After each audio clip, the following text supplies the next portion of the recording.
Bonjour à tous, nouvelle petite vidéo de présentation de SEOKey. L'idée, encore une fois, c'est en quelques minutes de vous montrer une nouvelle fonctionnalité ou en tout cas une interface qu'on a développée pour faciliter le référencement naturel de WordPress. Aujourd'hui, je voulais juste vous parler rapidement de la gestion des contenus et notamment de leur visibilité. Il faut savoir que dans WordPress, quand vous l'installez, que vous utilisez des extensions et certains thèmes, ça va créer de nouveaux types de contenus, également de nouvelles taxonomies, donc de nouvelles façons de classer vos contenus. Et les extensions de référencement naturel ont besoin en fait de savoir si oui ou non on doit les garder. Dans les autres extensions SEO, vous avez des menus qui sont assez chargés, avec beaucoup d'options, beaucoup de choses à faire pour chaque type de contenu. Nous, l'objectif, ça a été de simplifier cette interface, de paramétrer en automatique ce qui était optimal, et de juste vous demander en fait des précisions sur certaines typologies de contenu. Dans l'exemple où je suis, là sur ce site de test, on est dans le menu des réglages de SEOKey, dans lequel vont s'afficher tous les types de contenus et toutes les taxonomies qu'on a pu découvrir sur ce site. Et le principe, il est très simple dans notre paramétrage, c'est juste de nous dire est-ce que ce contenu-là est utile? Est-ce qu'il est pertinent ou non? Par défaut, ils sont tous sélectionnés sur le bouton afficher. Si jamais vous vous rendez compte qu'un type de contenu n'est pas utile pour les moteurs de recherche et que vous ne voulez pas voir ces types de contenus dans les résultats de Google, il vous suffit tout simplement de cliquer sur masquer. C'est assez simple. Il n'y a pas 20 000 options après sur la gestion des balises title, des métadescriptions, du balisage schéma.org, tout ça.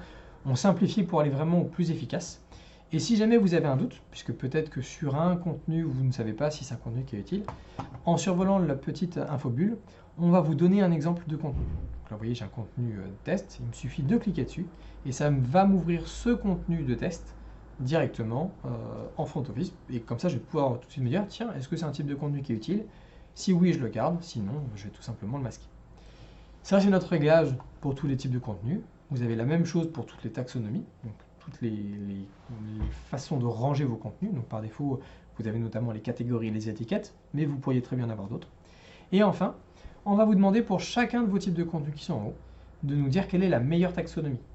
Par exemple, quand j'écris un article, est-ce que ce qui caractérise le mieux un article, c'est sa catégorie ou est-ce que c'est son étiquette? Et là, vous allez pouvoir tout simplement sélectionner, est-ce que c'est l'étiquette ou est-ce que c'est la catégorie? Et si jamais votre type de contenu n'a qu'une seule taxonomie, qu'une seule façon de le ranger, on le sélectionne automatiquement pour vous.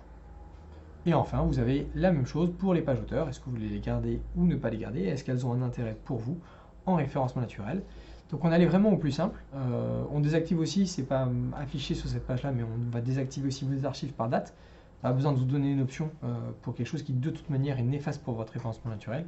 Voilà, ça c'était l'objectif, un des gros objectifs des SEOKey.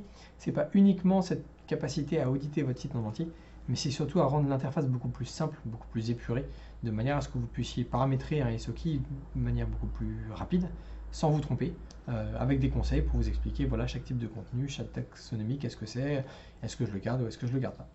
Voilà, donc j'espère que ça vous a plu cette petite vidéo de présentation et puis je vous dis à la semaine prochaine pour une autre petite vidéo où je vous présenterai encore d'autres fonctionnalités, d'autres interfaces sur lesquelles on a travaillé pour essayer de vraiment vous apporter une plus-value dans le référencement naturel de WordPress. A bientôt!